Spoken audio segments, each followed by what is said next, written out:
In the name of the Father, the Son, and the Holy Spirit. Amen. May we look to the Lord in prayer. God of grace and mercy, our Creator and Redeemer, we praise and honor you. We give you thanks for the gift of a new day, a new week, new possibilities, new opportunities, and new life. We give you thanks because you continue to infuse your life into us so that we live as your creatures in this world. We give you thanks for all the wonderful possibilities that you offer to us to lead this life in all abundance. We come to you this morning with our hearts filled with gratitude for your wondrous ways in our lives, for your interventions in our lives, which has brought us a lot of joy, which has motivated us to do good, which has inspired us to lead lives focused on truth. We give you thanks for this time of worship, a time for us to humble ourselves and to acknowledge that you alone are the master of this universe, and to also affirm that we belong to you and to offer ourselves as your disciples. We pray that every aspect of this worship service will bring glory and honor to your name and will also reveal to us your power, your grace, and your love. We pray that you will accompany us and you will inspire us during this journey of praise and worship that we undertake. Let your presence continue to guide us and lead us. In Jesus Christ's mighty name we pray. Amen. Dear friends, I welcome you to this morning's worship service, and I hope and pray that we will have a wonderful time giving our thanks to God and praising God for what God is, and also to offer ourselves as channels of God's blessings in this world. Let us sing together the hymn, Beautiful Savior.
We will be following the third order of worship from the Book of Common Worship.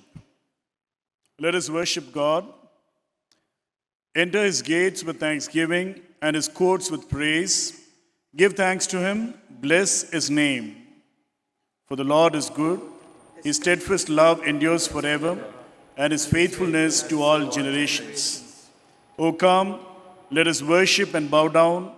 Let us kneel before the Lord our Maker. For he is our God, and we are the people of his pasture, and the sheep of his hand. O that today you would listen to his voice. Who shall ascend the hill of the Lord, and who shall stand in his holy place? Those who have clean hands and pure hearts, who do not lift up their souls to what is false, and do not swear deceitfully. To the Lord our God belong mercy and forgiveness, for we have rebelled against him, and have not obeyed the voice of the Lord our God by following his laws, which he set before us by his servants, the prophets. The sacrifice acceptable to God is a broken spirit, a broken and contrite heart, O God, you will not despise. Jesus said, "Come to me, all you that are weary and are carrying heavy burdens, and I will give you rest." I will get up and go to my Father, and I will say to him, "Father, I have sinned against heaven and before you. Let the words of my mouth and the meditation of my heart be acceptable to you, O Lord, my rock and my redeemer." Let us pray. Almighty and gracious God, in whom alone our hearts find rest and peace, we ask you to reveal yourself to us in this hour of worship. Pour down upon us your spiritual gifts, and grant that this season of holy quiet may be profitable to us in heavenly things, and refresh and strengthen us to finish the work which you have given us to do. Through Jesus Christ our Lord. Amen. The Lord is merciful and gracious, slow to anger, and abounding in steadfast love. He will not always accuse, nor will he keep his anger forever. He does not deal with us according to our sins, nor repay us according to our iniquities. For as the heavens are high above the earth, so great is his steadfast love toward those who fear him. As far as the east is from the west, so far he removes our transgressions from us. As a father has compassion for his children, so the Lord has compassion for those who fear him. Let us confess our sins in silence.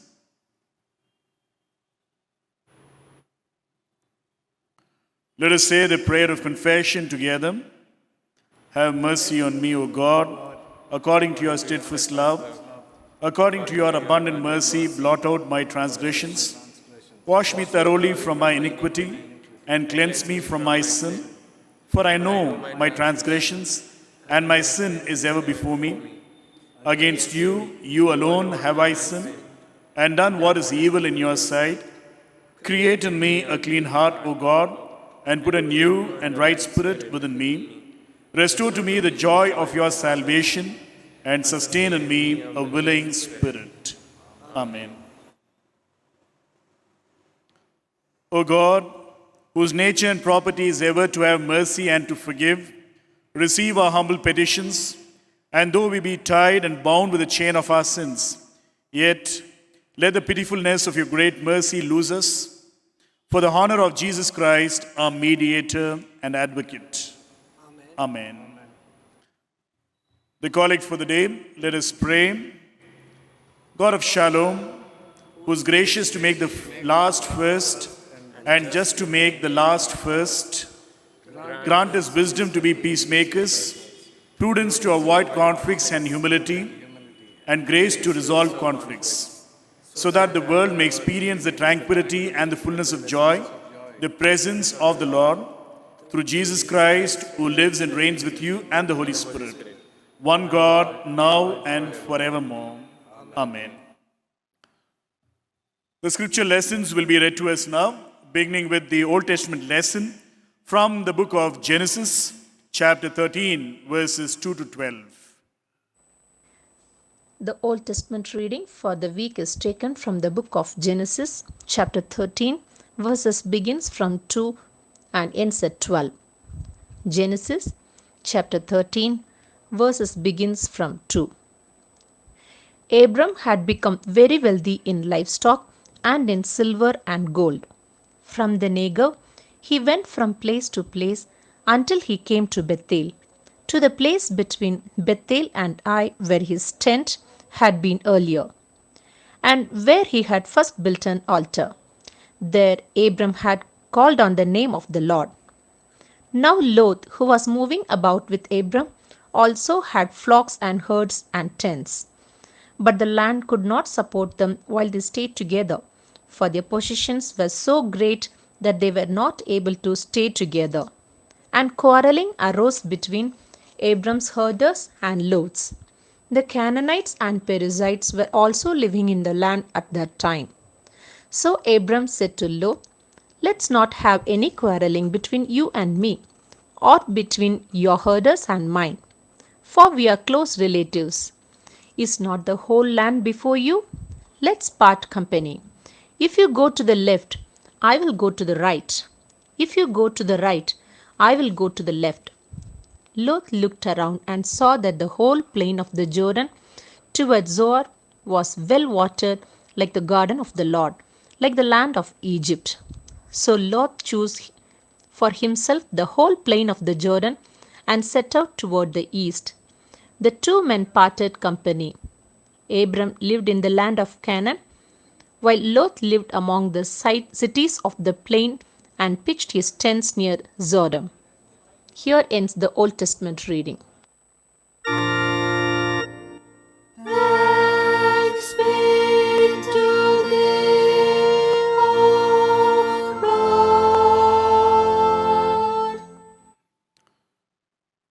The epistle lesson will be read to us now. It is from the Acts of the Apostles, chapter 6, the first 6 verses. The epistle reading for this week is taken from the book of Acts, chapter 6, verses from 1 to 6. In those days, when the number of disciples was increasing, the Hellenistic Jews among them complained against the Hebraic Jews because their widows were being overlooked in the daily distribution of food. So the 12 gathered all the disciples together and said, "It would not be right for us to neglect the ministry of the Word of God in order to wait on tables. Brothers and sisters, choose 7 men from among you who are known to be full of spirit and wisdom. We will turn this responsibility over to them and will give our attention to prayer and the ministry of the Word." This proposal pleased the whole group. They chose Stephen, a man full of faith and of the Holy Spirit. Also Philip, Prochorus, Nicanor, Timon, Parmenas, and Nicholas from Antioch, a convert to Judaism. They presented these men to the apostles, who prayed and laid their hands on them. Here ends the epistle reading. Thanks be to thee, O Lord. The gospel lesson will be read to us now. The gospel according to St. Matthew, chapter 20, verses 1 to 16. The Gospel lesson for this morning is taken from the Gospel according to St. Matthew, chapter 20, verses 1 to 16. The Gospel according to St. Matthew, chapter 20, beginning to read from verse 1. For the kingdom of heaven is like a landowner who went out early in the morning to hire men to work in his vineyard. He agreed to pay them a denarius for the day and send them into his vineyard. About the third hour, he went out and saw others standing in the marketplace doing nothing. He told them, "You also go and work in my vineyard, and I will pay you whatever is right." So they went. He went out again about the 6th hour and the 9th hour and did the same thing. About the 11th hour, he went out and found still others standing around. He asked them, "Why have you been standing here all day long, doing nothing?" "Because no one has hired us," they answered. He said to them, "You also go and work in my vineyard." When evening came, the owner of the vineyard said to his foreman, "Call the workers and pay them their wages, beginning with the last ones hired and going on to the first." The workers who were hired about the 11th hour, came and each received a denarius. So when those came who were hired first, they expected to receive more. But each one of them also received a denarius. When they received it, they began to grumble against the landowner.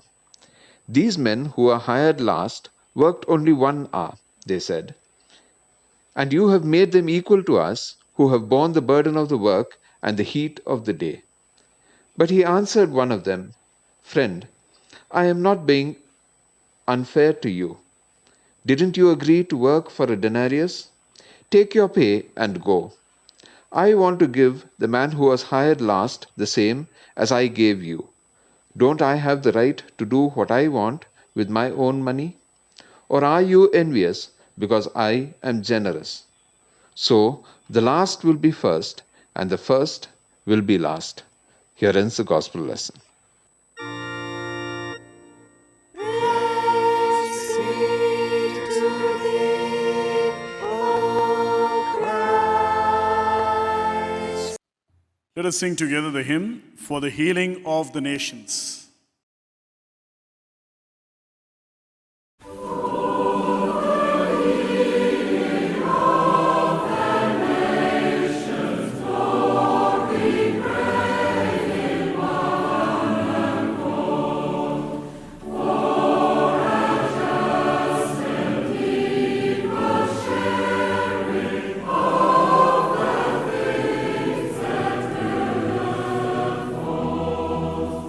To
Loving God, the source of all wisdom and understanding, we praise and honor you.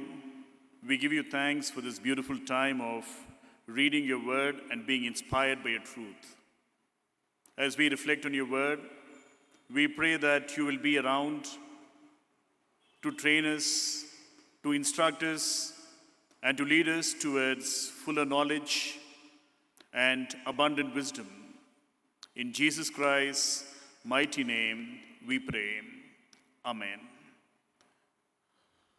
Dear friends, I greet and welcome all of you in the most precious name of our Lord and Savior, Jesus Christ. It is indeed a great joy to be assembled together in our homes to praise God, to honor God, and also to listen to the Word of God. We are thankful to God for this blessed opportunity to read His Word and to be inspired by His Word. This year is very important in the history of the world. It is very important because the United Nations is celebrating its 75th anniversary. The organization founded to put an end to all the wars in the world and to seek international peace celebrates its 75th anniversary this year.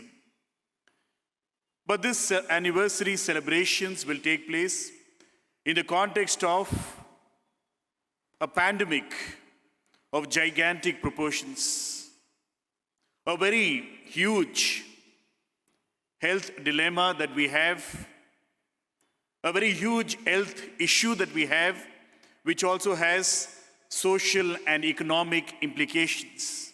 So it is in this context that the United Nations celebrates its 75th anniversary.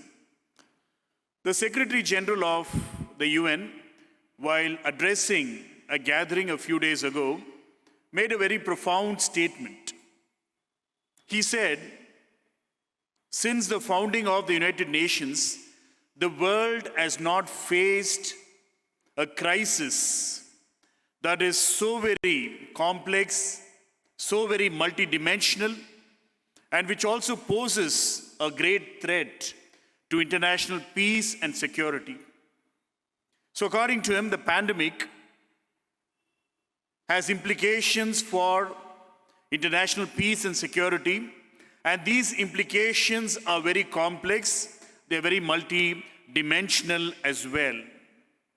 So my dear friends, we are here because very soon, on the 21st, we will be observing International Peace Day, a day commemorated every year to remember that we are peace-loving people and we are also striving towards establishing peace in this world.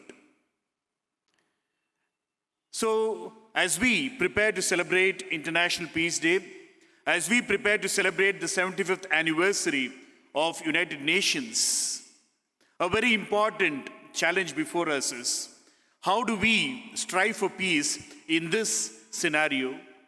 There is so much of distrust between nations. There is the blame game that many nations indulge in this current scenario. And there is so much of suspicion and fear and anxiety among individuals in this context as well. So in this scenario, how do we respond to the call of Jesus Christ to be peacemakers? Blessed are the peacemakers, for they shall be called the children of God. And it is in this context that we are focusing on a very important theme this morning: peace and conflict resolution. Peace and conflict resolution. How peace is so very important biblically, how peace is so very important in today's world, and how peace is the greatest gift that we can receive from God, and how we are called to be the disciples of the Prince of Peace, who are called to be peacemakers in this world. Three important biblical passages read for our devotion or meditation this morning. Let us turn to the first lesson from the Old Testament, Genesis chapter 13, verses 2 to 12.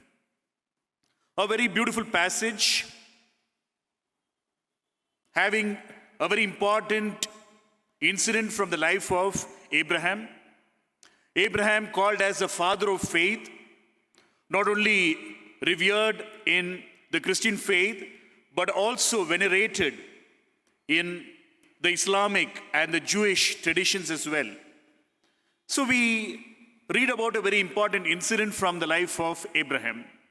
We know that in chapter 12, we read about the call of Abraham. Abraham called towards an uncertain future.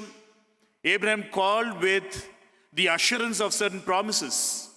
Two important promises: the promise of land and the promise of children. Two important promises repeated numerous times in the book of Genesis.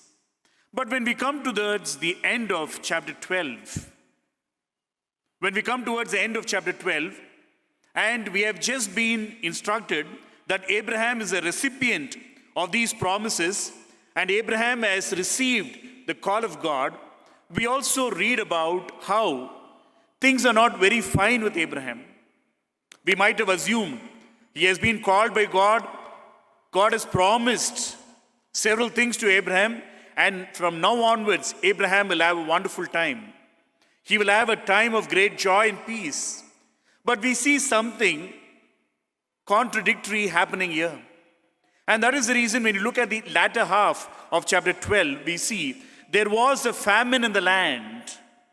So immediately after receiving the promise, Abraham has to contend with a famine. And then Abraham has to live as an alien in the land of Egypt. Not only Abraham, but all the people, the livestock with Abraham, all of them living as aliens in Egypt. So Abraham's life, although God has bestowed upon him a promise, is full of conflicts. There is a famine. He has to live as an alien. And then in the land of Egypt, when he fears for his own life, he has to lie to the people of that land by presenting his wife Sarah as his sister. And he doesn't do this once, but he does it twice, presenting his wife as his sister so that his life will be spared. And then Sarah being taken into the house of Pharaoh, taken into the house of the king. So Abraham having to contend with major issues, major crises, a lot of conflicts in his life. Famine, living as an alien, a kind of situation where he has to lie, where he has to hide the identity of his wife, his relationship with his wife, and also a situation where his wife is taken away into the palace of the king. And then again, when you look at chapter 13, you see that there is a conflict between Abraham and Lot, between the herdsmen of Abraham and Lot. So what we sometimes assume is, if you are called by God, if you receive the promises of God, everything will be perfect in your life. But the life of Abraham, as the lives of many other great men and women of faith, makes it very emphatic that even if we are the recipients of the promises of God, even if we have been called by God, we have to contend with a lot of tribulations. We have to contend with a lot of conflicts. We have to contend with a scenario where peace is not very much obvious or apparent in our everyday lives. And Abraham is contending with that here. An encounter between Abraham and Lot, or between their servants. And it is in this scenario that we see the true nature or attitude of Abraham. Because many a time when we look at this particular passage, we would like to glorify Abraham and we would like to vilify Lot. We would say that Abraham is such a great man of faith and Lot is just the opposite of that. But I'm not getting into that in this particular reflection. Because Lot was also a great man of loyalty. At least Abraham received the call of God. Lot did not receive anything. But he blindly followed Abraham, leaving his own country, his kindred, everything that belonged to him, and moving towards an uncertain future only because Abraham was moving towards that. A great loyalty that we see in Lot towards Abraham. So in this particular story, Abraham and Lot, an encounter between these two men, and what happens in this particular situation. Firstly, we see that Abraham responds to this conflict in verse 8 by saying to Lot, "Let there be no strife between you and me." So Abraham is acknowledging that there is the possibility of a greater conflict. There is the possibility of a strife. So Abraham does not close his eyes, does not deny the fact that there will be a conflict, but Abraham acknowledges the conflict, and that is the reason he admits it before Lot. And what are the options available before Abraham? He could have found fault with Lot. He could have said, "It is your fault." He could have blamed Lot. He could have said, "It is your fault. It is the fault of your herdsmen. I don't have anything to do with this. I am clean." But Abraham doesn't do that. Or Abraham could have been judgmental about Lot, but Abraham doesn't judge Lot. Or Abraham could have said, "I am much older than you. Why should I take the initiative? Let him come to me. Then I will respond." But Abraham does not take this pride in his age, his seniority, or his experience, or even that he is called by God. So Abraham doesn't do anything of that sort. Abraham also has the option of responding to the strife with aggression or violence. But Abraham again does not respond with violence or aggression. He says no to violence. He says no to violence. Instead, he gives Lot the prerogative to choose the land that he wants, and he settles for whatever is left behind. So Abraham, as a peace-loving man, Abraham saying no to violence, saying no to aggression, which is very important for us. Somebody once said, violence is the failure of imagination. Violence is the failure of imagination. When we think that there are no alternatives, there are no options, then we close ourselves, we don't imagine, and then violence creeps in. But Abraham says no to violence, and he invests in peace, and that is so very important. Because weapons are needed for war, but for peace, ideas are required. Imagination is required to restore peace, to resolve conflicts. And here we see Abraham as a very imaginative person. Abraham as a man of imagination, as a man of great ideas. As a man of great ideas, that is very important. It reminds me about what John Lennon sang very beautifully. Imagine all people living in peace. You would call me a dreamer, but I am not the only one. So Abraham believing in imagination, Abraham dreaming with his eyes open of a better world, and Abraham resolving the conflict by not investing in violence or in aggression, but by investing in peace.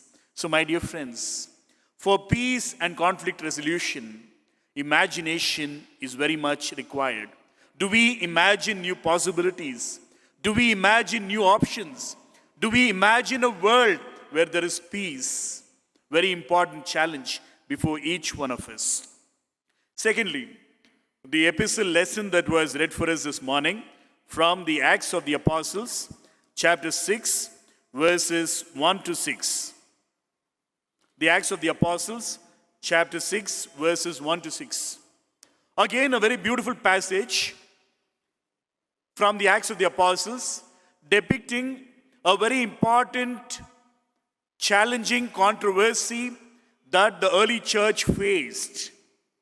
The church is in its early stages, but there is a big crisis that the church has to contend with.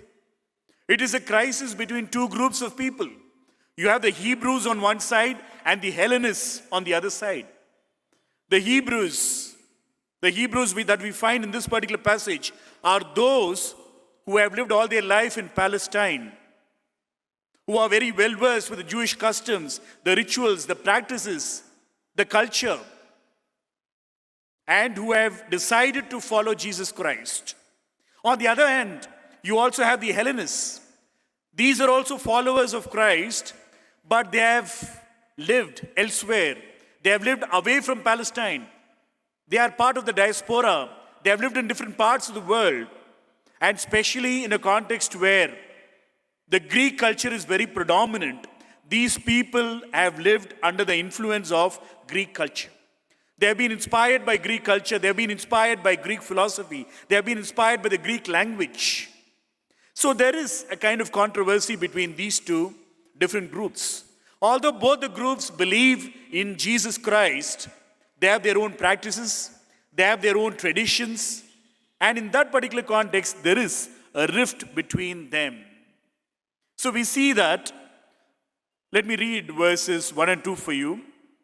Now, during those days, when the disciples were increasing in number, the Hellenists complained against the Hebrews because their widows were being neglected in the daily distribution of food.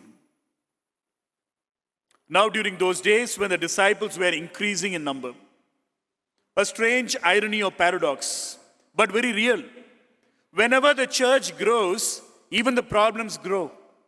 That is the reason many a time we think it is better that our churches remain small, so that the number of problems that we have to contend with will also be minimal. But here we see that the church is growing really big. The group of disciples or believers are growing huge in number. We might remember that when Peter preaches, on one particular day, 3,000 people accepted the faith. So that's a huge number. A huge number of people professing faith in Jesus and being a part of this community of Christ. And in that particular situation, there is a crisis in terms of catering to the widows. The Hellenists feel that their widows are being treated as second-class citizens. They feel that the Hebrew widows are getting more priority over the Hellenist widows. It is in this context that we see that there is a big crisis. But how do the apostles, how do the 12 disciples react to this particular situation? How do they deal with this very complex problem? They could have hushed it up. They could have said, nothing like this exists. Because we, the Hebrews, are the majority. Nothing of this exists. And they could have just kind of hushed up the whole matter. But they don't do that. But instead, they call the entire group of disciples together for an important decision making. My dear friends, we see something very stupendous taking place here. The 12 disciples who are the leaders of the church do not take a decision by themselves. They do not say, we, the 12 disciples, are the foundation or the pillars of this community. We will take a decision. They don't do that. Rather, they involve everybody, a large community of people. Maybe it was like a general body meeting of the entire disciples of Jesus Christ, all of them coming together. Collective decision making, so very important. Thirdly, we also see that the disciples are willing to share their power. They are willing to share their power. They do not say, all this power is only for ourselves. Maybe our positions will be weakened if we involve some more people. But they don't do that. They invest in other people. They are willing to share power. And it is for that reason, when we look at verse 3, the disciples address the community of disciples and tell them, therefore, friends, select from among yourselves 7 men of good standing, full of the Spirit and wisdom, whom we may appoint to this task. Select among you 7 people. The entire community of disciples are involved in the decision making, and they are to choose 7 people. And what is the criterion? What is the criterion? Men of good standing, full of the Spirit and wisdom. Their backgrounds are not important. It is more important that they are men of good repute and they are filled with the Spirit and they are filled with the wisdom of God. So, very important decision being taken here. And you also have a list of the names of these 7 men selected for this very important task. Who are these men? What are their names like? And when you read their names, all these names are Greek names. We know that the 12 disciples were Hebrews. And here they choose 7 men, all of them having Greek names, which makes us assume that all of them lived in Greek cultures. They were all Hellenists. So there is a complaint from a group called the Hellenists. And how do the disciples who are Hebrews deal with it? They give that responsibility to the community which is actually blaming. They tell them, we know that you have suffered. We know that you have suffered humiliation. We know that you have been slighted. So in this scenario, what we would do is, we would select from you 7 men. And they choose 7 Greek-speaking believers to take responsibility of the food distribution in the early church. So very important. So my dear friends, the very important challenge before peace and conflict resolution is integration. Are we willing to integrate? Are we willing to initiate a process of integration where people of diverse backgrounds, where people of diverse beliefs can come together so that they can lead the church forward? There is a complete restructuring of the church leadership. And this restructuring in the leadership is multi-ethnic, multiracial, if you would call that, which is so very profound. And this integration is so very important. But again, integration is not assimilation. Sometimes we use the word assimilation, where different groups of people have to become like one group of people. One nation, one language, one culture, one belief, one philosophy, one ideology. Everything is one. So it is not assimilation, but it is more about holding on to the diversity and still integrating with each other. And this is what is proposed in this particular passage. So my dear friends, integration as a way forward for peace and conflict resolution. Finally, let us move to the gospel lesson that was read for us this morning. From the gospel according to St. Mark, chapter 20, verses 1 to 16. The gospel of Matthew, chapter 20, verses 1 to 16.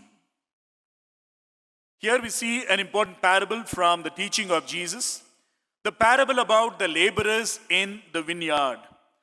The parable about the laborers in the vineyard. When we look at this particular parable, we place a lot of emphasis on the landowner. We focus on the landowner, and we have this temptation of equating the landowner with God. That is the kind of assumption that we begin with. We have this presumption that this landowner is God, and that becomes a starting point for us to read the story. But it doesn't have to be like that. Doesn't have to be like that. And rather than looking at this story from the point of view of the landowner, can we look at this story from the point of view of the laborers? The laborers that we encounter in this particular parable. People who've been waiting throughout the day in search of employment, in search of wages. Can we look at this particular parable from the perspective of these laborers? Because when you look at the parables of Jesus shed light on the reality. They are commentaries. They are social commentaries about the life of people during the time of Jesus. So the parables are not otherworldly. The parables are not abstract, but the parables talk about real people. The parables talk about real situations. The parables talk about real problems that the people of Jesus' times faced. And it is in this context that we need to understand who are these laborers. Laborers who are being employed by the landowner.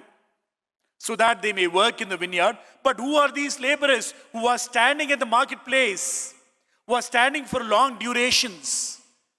Who are these laborers? And an important question that we need to ask when we look at this particular passage is, why are these laborers poor? Why are these laborers poor? Very important question. There was this very famous archbishop from Brazil called Dom Helder Camara. He once made a very profound statement, a very insightful statement. He said, whenever I give money to the poor, everybody calls me a saint. But when I ask, why are these people poor? They call me a communist. My dear friends, to be a Christian is to ask, why are these people suffering? Why are these people poor? Why are these people having to deal with a lot of problems in their lives? The question why is so very important in Christianity, so very important in our faith. So why are these laborers in such a desperate situation? Why are they so poor? These laborers are landless people. They've lost their land. They've been displaced from their land. They are debt-ridden. They have a lot of debts. And these debts are mounting up. And they have to pay back the debts. And because of that situation, they have to sell off their land, sell off their property.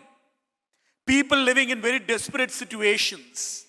People who are being displaced in a society where greed is so very pervasive. Where people want to just have more and more and more. A culture of accumulation, a culture of hoarding, where some people are left behind. And these some people are the majority. And these people living in desperate situations. A few years ago, there was a report about the number of people displaced by development programs in our country. And the report had some very startling facts. Over the last 50 years or so, more than 50 million people have been displaced from their homes, have been displaced from their regions where they used to live in the name of national interests. 50 million people losing their livelihoods, losing their homes, losing their regions where they grew up, where they lived, in the name of development, in the name of dams, in the name of roads, in the name of many other pseudo-development programs that we can think of. A large community of people displaced, becoming landless, becoming poor, marginalized, oppressed. And when you look at the composition, the social composition of this group, 40% of these people are Adivasis and 20% of them are Dalits. People who have been crushed under this great oppression that they have to endure on a daily basis. Displaced people. A few years ago, the Sardar Sarovar Dam was inaugurated in India with a lot of fanfare on the river Narmada. I think it was 3 years ago when this very huge complex of dams were inaugurated.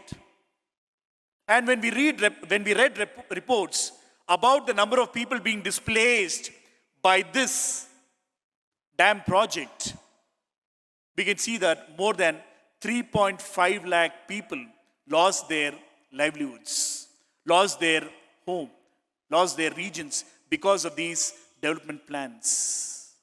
That is the reason the famous writer Arundhati Roy would say, these people are the refugees of an unacknowledged war. The refugees of an unacknowledged war. People having to contend with displacement because of economic policies, because of pseudo-development plans. And it is in this context that we need to ask the question, who are these people? Why are they standing in the marketplaces? Why are they standing, waiting for work? We might have encountered numerous people like this in our everyday lives, on busy roadsides, a lot of places.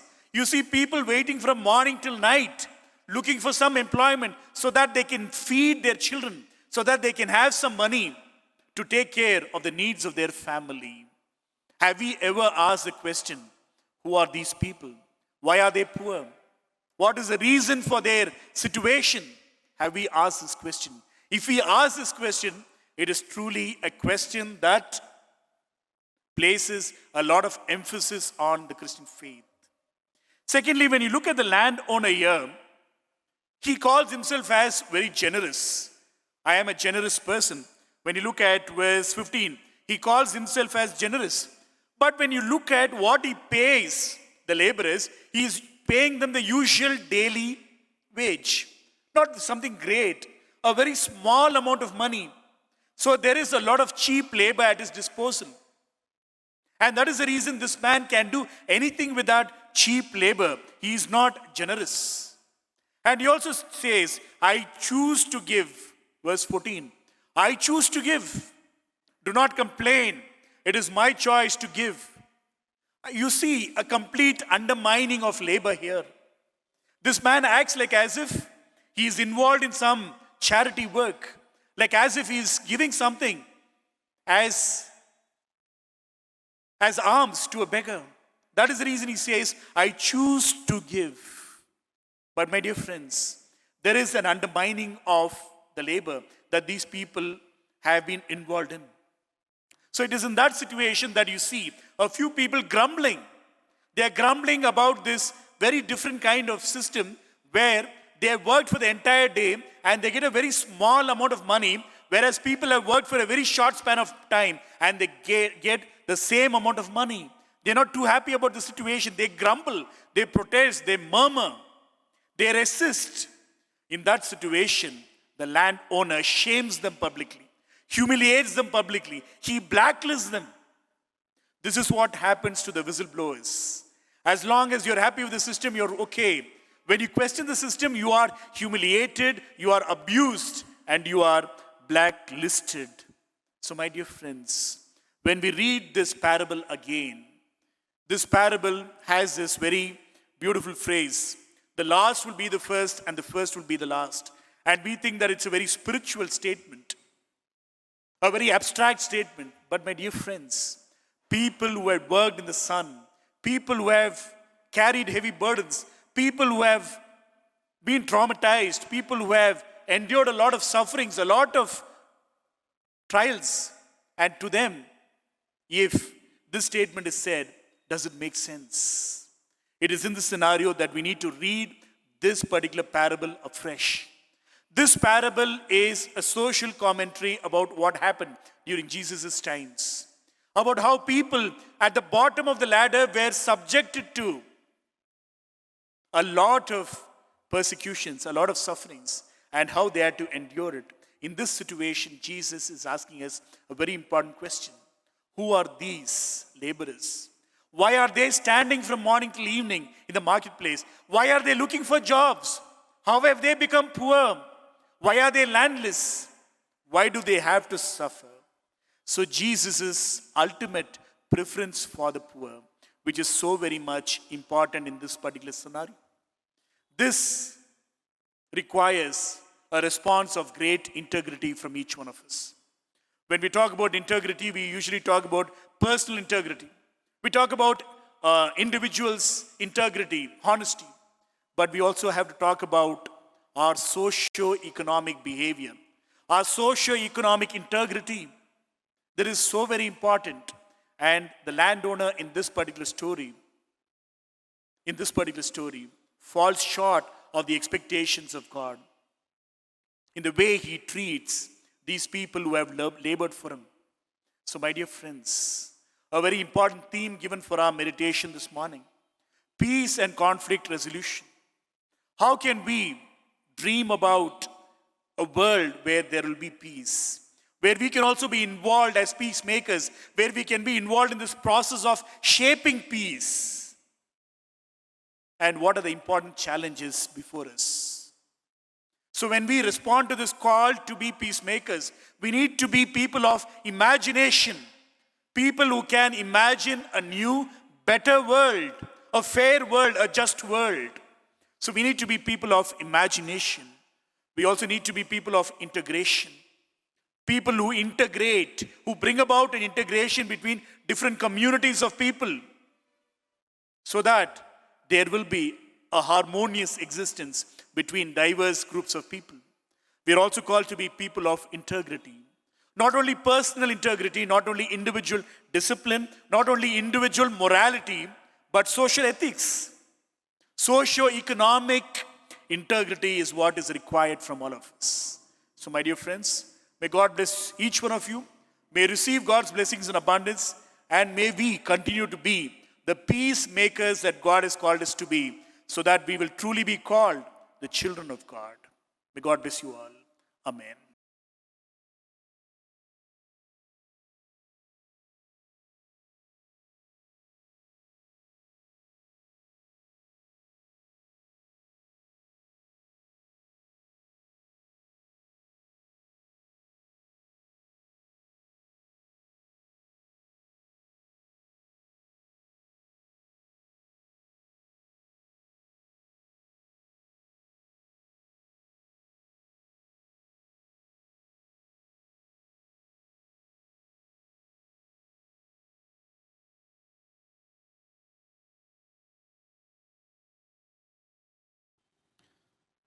Having listened to the word of God, may we all affirm our faith in the triune God through the words of the Apostles' Creed.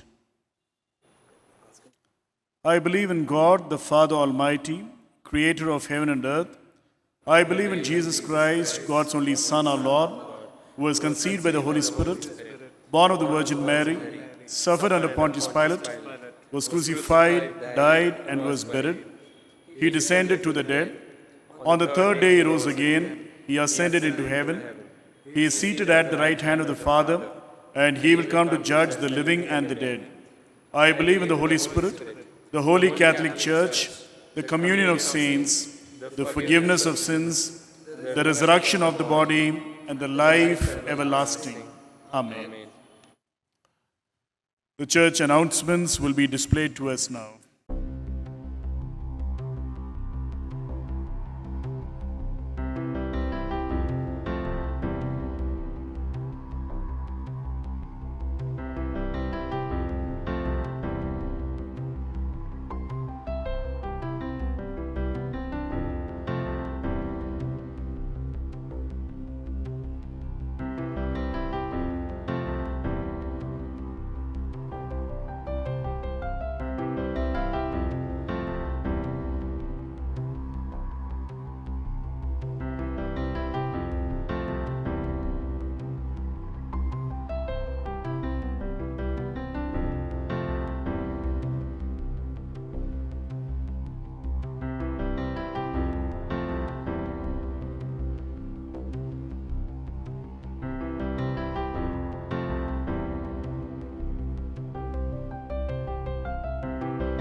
Let us intercede with God for all who are affected by coronavirus through illness or isolation or anxiety, that they may find relief and recovery. Lord, hear us. Lord, graciously hear us. For those who are guiding our nation at this time and shaping national policies, that they may make wise decisions, Lord, hear us. Lord, graciously hear us. For doctors, nurses, and medical researchers, that through their skill and insights, many will be restored to health. Lord, hear us. Lord, graciously hear us. For the vulnerable and the fearful, for the gravely ill and the dying, that they may know your comfort and peace. Lord, hear us. Lord, graciously hear us. We commend ourselves and all for whom we pray to the mercy and protection of God. Merciful Father, accept these prayers for the sake of your Son, our Savior, Jesus Christ. Amen. Let us continue to pray. Gracious God, our loving Heavenly Father, we give glory to your name. We praise you, we adore you. We thank you and we submit ourselves before you. We give you thanks for this time of worship, a time when you have reached out to us, you have revealed to us your truth, you have manifested to us your power and your love. We give you thanks for your blessed interventions in our lives. As we pray and strive for peace in this world, we pray that we will certainly be the peacemakers that you have called us to be. We also pray that as the Prince of Peace, you will establish your peaceful and just reign on this earth so that your will be done on this earth. We pray that we will experience peace within ourselves and we will also experience peace within our families, in our interpersonal relationships. We also pray that you will provide us with the peace that we require at our workplaces, in our churches, in the larger communities, in our nation, as well as throughout the world, so that your peace, which is beyond all human understanding, will be a reality in this world. We give you thanks for all the members of this church. We pray that they will continue to grow in your faith and will humbly acknowledge that they continue to belong to you. We pray that you will take care of all their needs, provide for them an abundance of your blessings, and we pray that you will always accompany them in their journeys of life. We pray for all those people who are suffering on account of ailments, physical illnesses. We pray that you will stretch out your healing hand and you will restore them and provide them with health and strength. We also pray for those who are affected because of mental trauma, psychological distress. We pray that you will provide them with the peace that you alone can offer. And we also pray that all of us will continue to be spiritually rooted in you so that we will always manifest your values through our lives. At this moment, we also give you thanks for Master Nathan Samuel, Mr. Suresh Babu, Mr. Martin Joseph, Mrs. Siji Edwin, Mr. Jerome Prakash, and Mr. Denzel Abraham Joy. We pray that all these individuals will continue to be faithful to you. We give you thanks for adding one more year to their lifespan, and we pray that in this new year, they will experience your goodness, they will experience your presence during all situations in their lives, and they will continue to remain faithful to your commandments. We also pray for Mrs. and Mr. Jerome Prakash, Mrs. and Mr. Suresh Babu, Mrs. and Mr. Robert Daniel, Mrs. and Mr. Samuel Robert. We pray that all of these couples will continue to have you as the master of their households and will build their house upon your truth.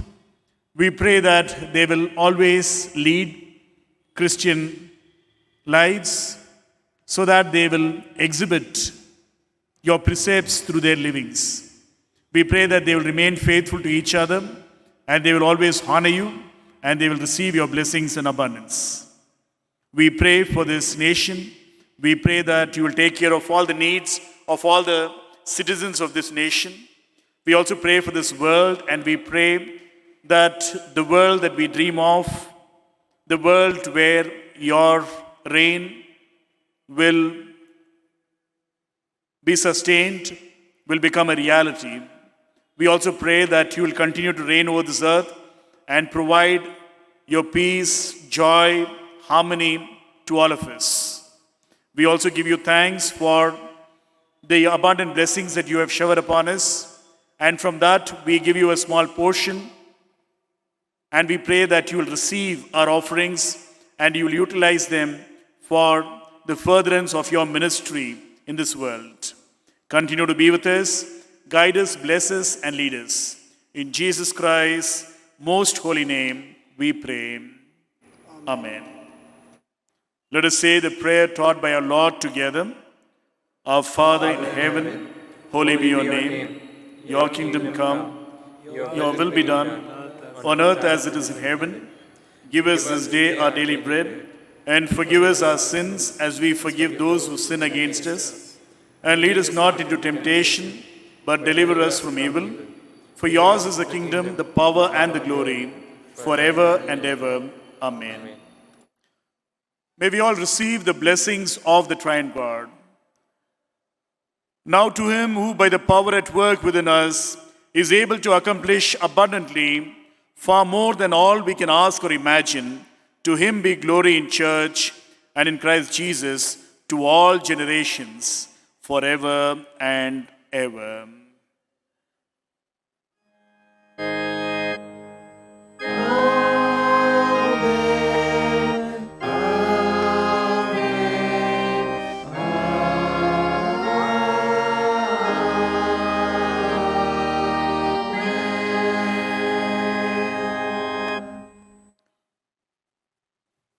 Let us sing together the hymn, Lead Us, Heavenly Father, Lead Us.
The Lord be with you and also with you. Let us depart in peace in the name of Christ. Lord, dismiss us with thy blessing. Fill our hearts with joy.